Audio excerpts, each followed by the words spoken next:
तुमने यहाँ जो हिम्मत दिखाई है उससे पता नहीं कितने लाखों लड़कियों की, लाखों औरतों की, सताई हुई महिलाओं की हिम्मत बनी होगी कि अगर ये बोल सकती है तो मैं भी बोल सकती हूं। और मैंने कहा बेटा अगर तुम चुप कर जाती ना, सारी दुनिया को पता तो लग जाता कि ये हुआ है, लेकिन देखो ये लोग चुप करके बैठ गई।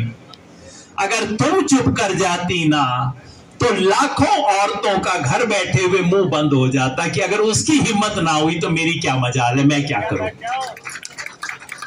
इसलिए ये जो संघर्ष है ये किसी क्षेत्र का संघर्ष नहीं है, किसी जाति का संघर्ष नहीं है, सिर्फ महिला का भी संघर्ष नहीं है, ये धर्म और अधर्म की लड़ाई है।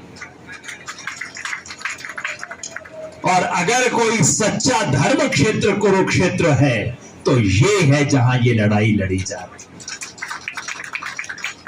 है। एक तरफ सत्ता, पैसा, झूठ और गुंडागर्दी, सत्ता, पैसा, झूठ और गुंडागर्दी, और दूसरी तरफ सच, संकल्प, धर्म और तपस्या, उसकी लड़ाई। और एक बात हमने किसान आंदोलन से सीखी है, बाकी जगह भी सीखी है, और ये आपको मैं बता दूं, और यही मैं कह रहा था दिनेश बहन को कि जी कोई ऊट पटांग हरकत में फंसियो मत। आके लोग जोश देंगे, आंदोलनों में होता है लोग आके फूंक देते हैं ये कर दो वो कर दो। हमें भी हर दूसरे दिन लोग आके कहते थे बस अब तो कर ही दो फायर, अब तो दिल्ली में ये कर दो वो कर दो। हम हर रोज उनको ठंडा पानी पिलाते थे, भाई ठहर जा, डट जा भाई, बस यहां बैठे रहेंगे, सच पे सच हमारे साथ है, बैठे रहे, कोई ऊटपटांग हरकत ना करें, कोई उत्तेजना में ना आए, कोई गलत काम ना करें, बस ये इंतजार कर रहे हैं।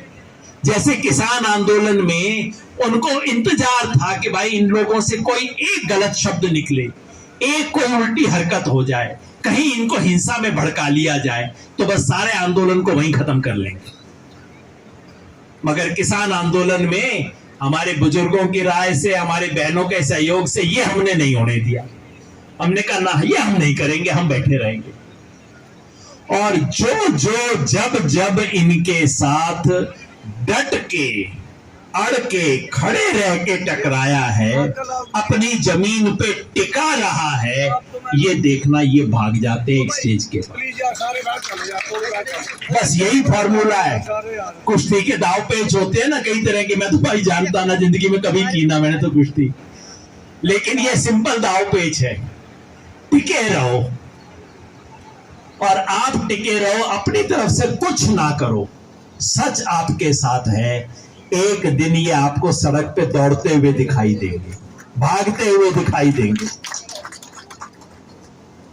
तो मैं ज्यादा लंबी बात ना करूंगा, आप सबको मैं फिर धन्यवाद देना चाहता हूं। मैंने बार बार कहा है कि पिछले 9 साल में इस देश में विपक्ष जो है वो संसद में नहीं सड़क पे रहा है। सड़क से जो बात संसद में होनी चाहिए थी, दुर्भाग्य से वो बातें नहीं होती संसद में। आजकल तो माइक ही ऑफ कर देते। जो सच की आवाज है वो इस देश में सड़क से बुलंद हुई है, और ये एक और नमूना है, ये सच की आवाज। झूठ को ऊपर से प्रश्रय दिया जा रहा है। मैंने एक लेख लिखा था सिर्फ ये पूछते हुए कि प्रधानमंत्री चुप क्यों है भाई। ये प्रधानमंत्री की चुप्पी मुझे समझ नहीं आती। तमाम चीजों पे प्रधानमंत्री बोलते हैं, ऊंचा ऊंचा बोलते हैं, पता नहीं कितना बोलते हैं, जहां ना बोलना चाहिए वहां भी बोलते हैं, जो बात ना बोलनी चाहिए वो बोलते हैं। और ये साधारण सी बात कि भाई हमारे देश की मान सम्मान मर्यादा के प्रतीक, हमारे देश के गौरव के प्रतीक इन बच्चियों के साथ अन्याय हुआ है, सच्ची जांच करवाऊंगा, और जांच में पकड़ा गया तो छोड़ूंगा नहीं, तब तक भैया तू उतर जा। अच्छा, जो आदमी है खुद अपने मुंह से बोल रहा है, ये ब्रजभूषण अपने मुंह से कह रहा है प्रधानमंत्री एक बार बोलते तो मैं उतर जाऊंगा। तो भाई अब क्या दिक्कत है? तो क्या दिक्कत, वो खुद बोल रहा है। ऐसा नहीं कि कोई रेसलिंग फेडरेशन है, सरकार से स्वतंत्र है, मैं क्या कर सकता हूं, ऐसा कोई मामला नहीं है। बंदा खुद बोल रहा है एक बार प्रधानमंत्री इशारा कर दे मैं छोड़ दूंगा। मतलब इशारा नहीं आ रहा, या कि इशारा करने वाले को इशारा हो चुका है, कहीं आंखों आंखों में इशारा हो चुका है कि तू चिंता ना कर, देखी जाएगी, कोई नहीं बेटा तेरे साथ है। या मजबूर है भाई, देश के दुनिया के सबसे बड़े सबसे मजबूत नेता यही कहते हैं ना, इतना मजबूत है जी मोदी। तो भाई इतना मजबूत है कि एक छोटे से गुंडे के सामने नहीं टिक सकता। ये कैसी मजबूती है भाई? अखबारों में रिपोर्ट आती है इनका वहां पे जनाधार है, इनका फला जाति से सपोर्ट है, अगर ये नहीं रहेंगे तो फला जाति के वोट इनसे कट जाएंगे। तो भाई राजनीति यहां नहीं हो रही, राजनीति तो वहां हो रही है।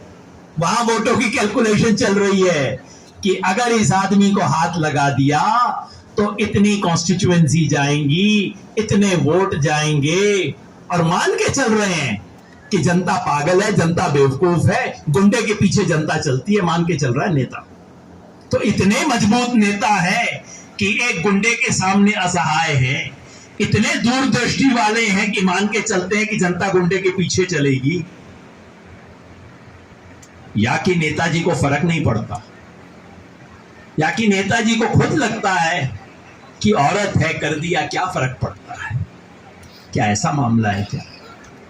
ये देश सवाल पूछ रहा है, मेरे पास इसका उत्तर नहीं है सब सवाल का, लेकिन आज ये देश सवाल पूछ रहा है।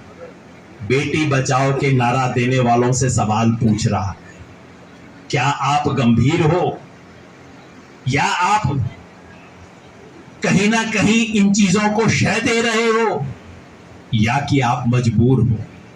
अगर इन तीनों में से कुछ भी हो तो आपको प्रधानमंत्री बने रहने का अधिकार नहीं है।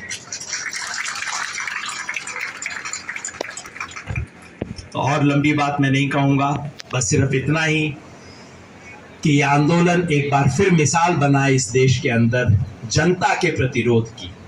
इस देश में आप कुछ भी कर लो, आपके पास मीडिया है, आपके पास पैसा है, आपके पास सत्ता है, आपके पास पुलिस है, आपके पास ईडी है, आपके पास आईटी है, लेकिन इस देश की जनता के पास आत्मा है, और वो आत्मा नहीं मरती। सब कुछ कर लो, आत्मा इस देश की जनता की जागी हुई है।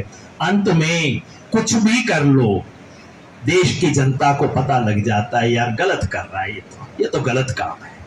बाकी ठीक है, टीवी से उसकी आंख में आप खूब धूल झोंक लो, वो हो जाता है, पागल भी हो जाती है बीच बीच में जनता। लेकिन आप सोशल मीडिया के इन तमाम साथियों को, पत्रकारों को भी, जो फिर भी हिम्मत के साथ सच के साथ खड़े हुए,